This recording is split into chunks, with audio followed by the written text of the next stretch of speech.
ساتھ اس کا کوئی تعلق نہیں ہے۔ یاد رکھیں بدشگونی مطلقاً منع ہے، اور کہنا کہ فلاں شخص منحوس ہے، فلاں جگہ بڑی منحوس ہے، فلاں وقت اور ٹائم بڑا منحوس تھا، یا اسی طرح یہ تصور کرنا کہ فلاں مہینہ یا سال بڑا منحوس ہے، فلاں بندہ صبح صبح مجھے مل گیا تو میرے اوپر نحوست چھا گئی، اس کا اسلام کے ساتھ دور کا بھی کوئی واسطہ نہیں ہے۔ دن، رات، وقت، لمحے اور گھڑیاں یہ سب میری رب کی پیداوار ہیں۔ نہ کوئی دن منحوس ہوتا ہے، نہ کوئی رات منحوس ہوتی ہے، نہ کوئی مہینہ، نہ وقت، نہ کوئی شخص منحوس ہوتا ہے، نہ کوئی جگہ منحوس ہوتی ہے۔ یہ بندے کے سب اپنی گھڑی ہوئی چیزیں ہیں۔ اسلام نے اسے جو ہے وہ سختی سے منع فرمایا ہے، ایسا عقیدہ بالکل نہیں رکھنا چاہیے۔ حضرات گرامی، شریعت مطہرہ نے اس پہ جو ہے بہت زیادہ ذکر کیا۔ حضرت رحمۃ اللہ تعالی علیہ سے بھی اس قسم کا سوال کیا گیا کہ حضور معاشرے کے اندر لوگ بدشگونی اور بدفعلی لیتے ہیں۔ حضرت رحمۃ اللہ تعالی علیہ فرماتے ہیں کہ شریعت کا حکم ہے کہ اذا تطیرتم فمدوا، جب کوئی شگون بد گمان کے اندر آ جائے تو فرماتے ہیں کہ اس پہ عمل نہ کرو، کبھی بھی اس پہ عمل مت کرو۔ یہ طریقہ بعض ہندوؤں کا طریقہ ہے جس کو ہم مسلمانوں نے اپنایا ہوا ہے۔ آپ فرماتے ہیں کہ ایسی جگہ تمہیں چاہیے کہ تم یہ دعا پڑھ لیا کرو کہ اللہم لا طیر الا طیرک، کہ اے میرے مولا نہیں ہے کوئی برائی مگر تیری طرف سے، ولا خیر الا خیرک، اور نہیں ہے کوئی بھلائی مگر تیری طرف سے، ولا الہ غیرک، اور تیرے علاوہ کوئی میرا الہ، رب اور پالنے والا نہیں ہے۔ تو اسی پہ بھروسہ کر کے بندہ اپنے کام کو چلا جائے۔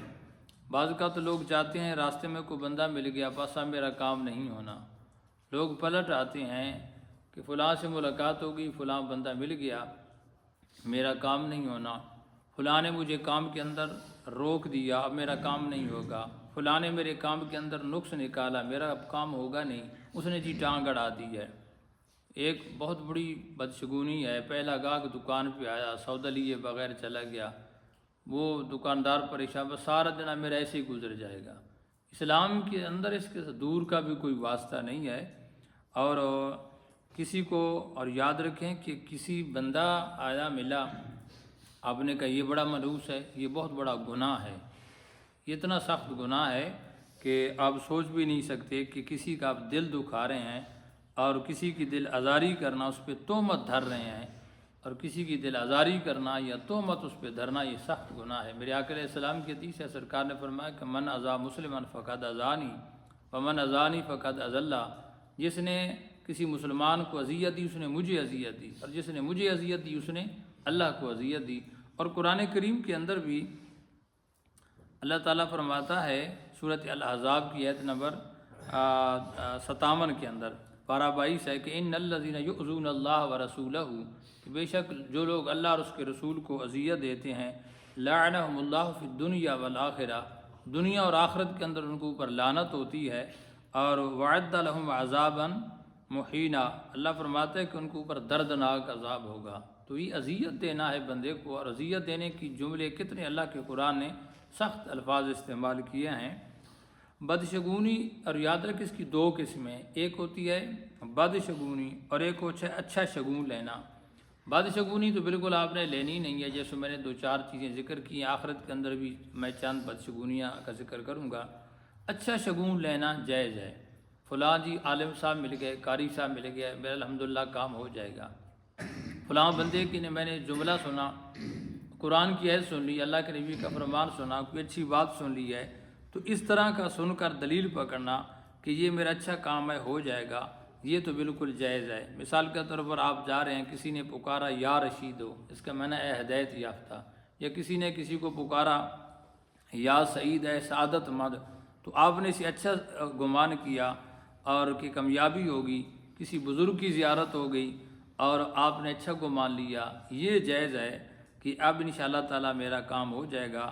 اور آپ کسی سفر سے نکلے لیکن راستے میں کالی بلی نے راستہ کاٹ لیا، آپ کہیں کہ جب میرا کام نہیں ہوگا واپس پلٹ آئیں یا بدگمان ہو جائیں، یہ شریعت نے منع کیا ہے۔ اور بندہ یہ یقین کر لے کہ اب میرا کوئی کام نہیں ہوگا اور واپس پلٹ آنا یہ منع ہے۔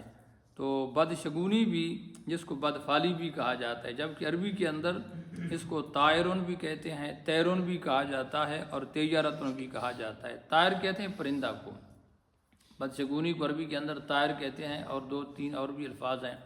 کیوں کہتے ہیں؟ عرب کے لوگوں کا ایک رواج تھا کہ جب طائر کو یعنی پرندے کو اڑتا ہوا دیکھتے اور اس سے فال نکالتے، اگر پرندہ اڑ کر دائیں جانب گیا تو کہتے ہیں بس اب میرا کام ہو جائے گا، اگر پرندہ بائیں جانب اڑ جاتا تو کہتے ہیں میرا کام نہیں ہوگا۔ بیٹھے پرندے کو اڑاتے کہ یہ کس جانب اڑتا ہے، دائیں جانب اڑے گا تو میں کام کر لوں گا، بائیں جانب اڑے گا تو میرا کام کبھی بھی نہیں ہوگا۔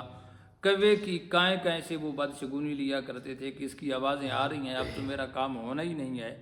تو یہ جو ہے مطلقاً شریعت نے منع کر دیا ہے۔ عرب کے لوگ کبھی پرندے کے ناموں سے بدشگونی لیتے، کبھی پرندے کے رنگ کو دیکھ کر، کبھی اس کی آوازیں سن کر کہ یہ جیسے عقاب ایک پرندہ ہے اور شکاری پرندہ ہے، اس کو دیکھ کر کہتے اب مصیبت میرے اوپر آئی ہے، میں نے اب عقاب دیکھ لیا ہے۔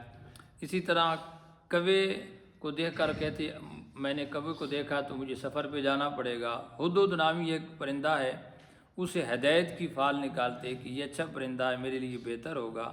کریم آقا علیہ السلام کی حدیث سنن ابو داؤد کی، سرکار فرماتے ہیں کہ الیافت و طیرۃ و ترک من الجبت، یعنی اچھا یا برا شگون لینے کے لیے پرندہ اڑانا، اور سرکار فرماتے ہیں کہ بدشگونی لینا اور ترک کرنا شیطانی کاموں میں سے۔ ترک کہتے ہیں کوئی کنکر پھینکا آپ نے اور پھینک کر آپ نے یہ اندازہ لگایا کہ یہ میں پھینک رہا ہوں، یہ جس سمت کدھر جاتا ہے، کتنا دور جاتا ہے، قریب آئے رہے گا تو میرا کام بہتر ہوگا، دور چلا گیا تو میرا کام یہ بہتر نہیں ہوگا، یا لکیر کھینچ کر کوئی اپنی بدفالی لینا، یہ سب میرے آقا علیہ السلام نے منع کر دیا ہے۔ علامہ امام افندی رحمۃ اللہ علیہ اور حکیم الامت مفتی احمد یار خان نعیمی رحمۃ اللہ تعالی علیہ فرماتے ہیں کہ اسلام میں نیک فال لینا تو جائز ہے، جیسے پہلے میں نے بات کی ہے، اور بدفالی لینا، بدشگونی لینا یہ حرام ہے اور مطلقاً منع ہے۔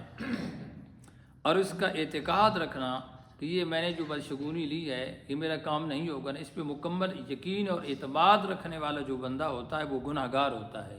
یہ بات بھی یاد رکھیں کہ کسی چیز کو منحوس سمجھ کر سفر یا کاروبار سے یا کام سے رک گیا اور اس پہ اس کو یقین ہے کہ یہ ایسے ہی ہوگا، تو ایسا کرنے والا گناہ گار ہوتا ہے۔ اور اس بات کو کتاب الکبائر کے اندر بھی جو ہے اس کو علامہ شہاب الدین ابن حجر مکی رحمۃ اللہ علیہ نے بھی اس کو نقل کیا ہے۔ آقا علیہ السلام کی ایک اور حدیث ہے، سرکار فرماتے ہیں کہ الطیرۃ شرکن، الطیرۃ شرکن، سرکار نے 3 مرتبہ یہ جملے دہرائے کہ بدشگونی لینا یہ جو ہے شرک ہے، شرک اس کو قرار دیا گیا ہے۔ اور ایک مجموع الزوائد کی حدیث آقا علیہ السلام فرماتے ہیں کہ من ردت الطیرۃ عن شیء فقد کارف الشرک، سرکار فرماتے ہیں جو شخص بدشگونی کی وجہ سے کسی چیز سے رک جائے کہ یہ بلی مل گئی، یہ پرندہ، یہ شخص منحوس مل گیا، فلاں آواز میں نے سن لی، تو وہ سفر سے وہ کام سے رک جائے تو وہ شرک کے اندر آلودہ ہو گیا، یعنی یہ شرک کرنے والا کام ہے اور اس سے ہمیں جو ہے رکنا چاہیے۔ بدشگونی کے اندر صرف پاکستان نہیں، پوری ایک عالمی بیماری ہے، مختلف کنٹریوں کے، مختلف ممالک کے مختلف لوگ جو ہیں وہ مختلف چیزوں سے جو ہیں وہ بدشگونی لیتے ہیں۔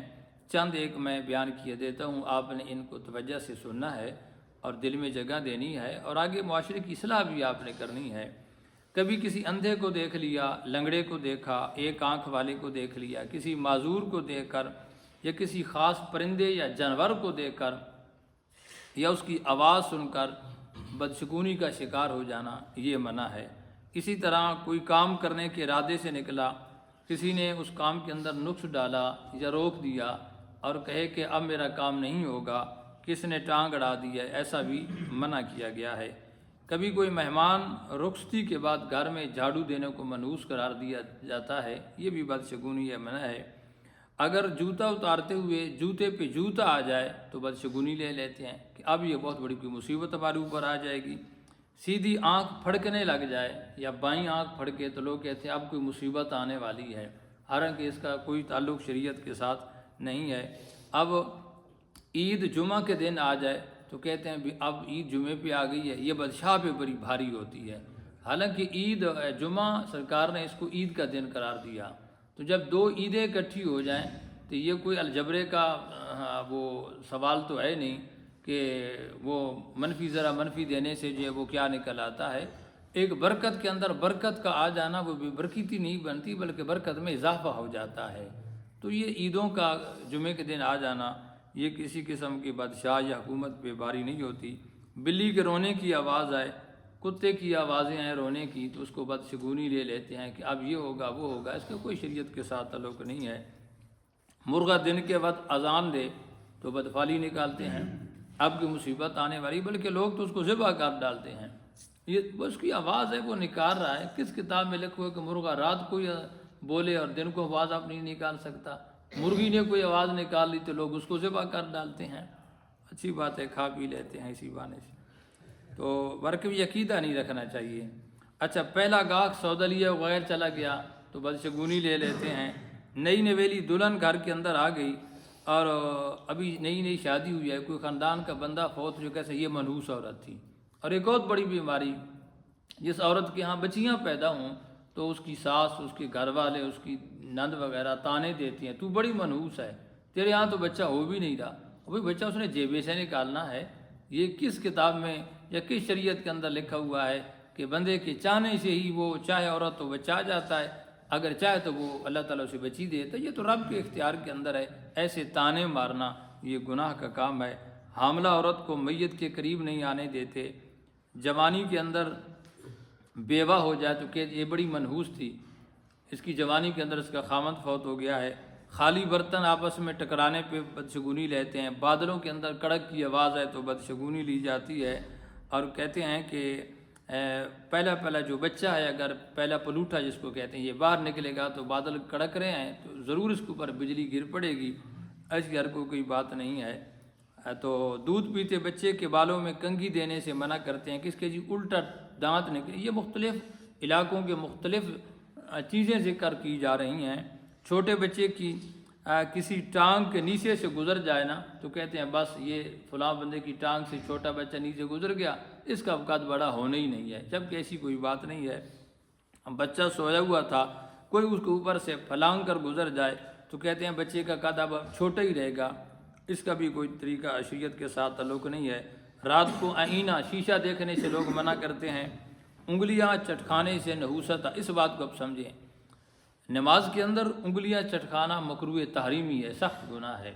نماز کی انتظار کے اندر بیٹھے ہیں اور نماز کی انتظار کے اندر بیٹھ کر بھی نماز کے اندر نہیں ہے، بہر ہے لیکن نماز کی انتظار میں تب بھی انگلیاں چٹکانا، اس طرح گٹکارے وغیرہ نکالنا مسجد کے اندر یا جہاں بھی بیٹھے ہیں، تو یہ بھی فقہاء نے منع کیا ہے کہ ایسا بھی نہیں کرنا چاہیے، اور یہ بھی مطلقاً مکروہ لکھا ہے۔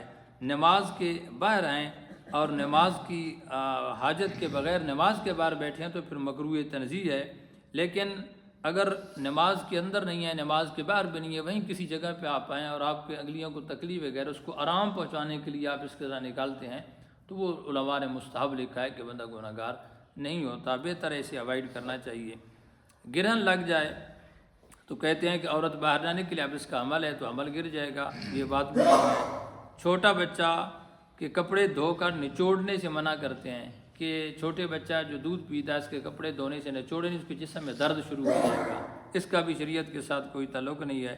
اور مغربی ممالک کے اندر، یورپی ممالک کے اندر بالخصوص 13 والے نمبر کو بڑا بدفعال سمجھا جاتا ہے۔ وہ بلڈنگیں بناتے ہیں نا، تو جب 12 کے بعد 13 آتے ہیں، 13 کو حذف کر دیتے ہیں، 14 نمبر بلڈنگ ہوگی۔ ہاسپٹل کے اندر جائیں گے تو بستر یا روم ہوں گے، 13 نمبر بہت کم لگاتے ہیں اور نمبر 13 کو منحوس سمجھا جاتا ہے، اس کا بھی شریعت کے ساتھ دور کا کوئی واسطہ نہیں ہے۔ رات کے وقت کنگھی چوٹی کرنے سے یا ناخن کاٹنے سے نحوست آتی ہے، اس کا بھی شریعت کے ساتھ کوئی تعلق نہیں ہے۔ اور آخری بات کہ گھر کی چھت پر یا دیوار پر الو وغیرہ آ بیٹھے، اس کو منحوس سمجھا جاتا ہے۔ یاد رکھیں کوئی چیز منحوس نہیں ہے، بندہ نہ نماز پڑھے، نہ روزہ رکھے، نہ تسبیحات پڑھے، نہ ذکر اذکار کرے، گھر میں اس کے 24 گھنٹے گانے، فلمیں، ڈانس باجے اور شریعت کی دھجیاں بکھیری جا رہی ہوں، ہماری ماؤں بہنوں کے لباس جو ہیں جسم عریانی نظر آ رہی ہو، گھر میں ہماری ماں بہن دوپٹہ نہ کرے، تلاوت الہی نہ ہو، تو ہم کہیں یہ فلاں پرندہ منحوس ہے یا یہ درخت گھر میں اگ آیا یہ بڑا منحوس ہوتا ہے، اس کو نکال دو باہر۔ حضرات گرامی، یہ چند چیزیں تھیں جو میں نے آپ کے سامنے بیان کی ہیں۔ کوئی چیز، کوئی وقت، کوئی شخص، کوئی بندہ منحوس نہیں ہوتا۔ بندہ خود شیطان کے راستے پہ چلنا شروع کر دے تو خود اس کے اندر وہ نحوست آ جاتی ہے۔ تو دین کے راستے پہ چلنا سیکھیں، دین کو سیکھنا سیکھیں۔ اللہ تعالیٰ کی بارگاہ میں دعا ہے کہ اللہ کریم عمل کی توفیق عطا فرمائے، آمین۔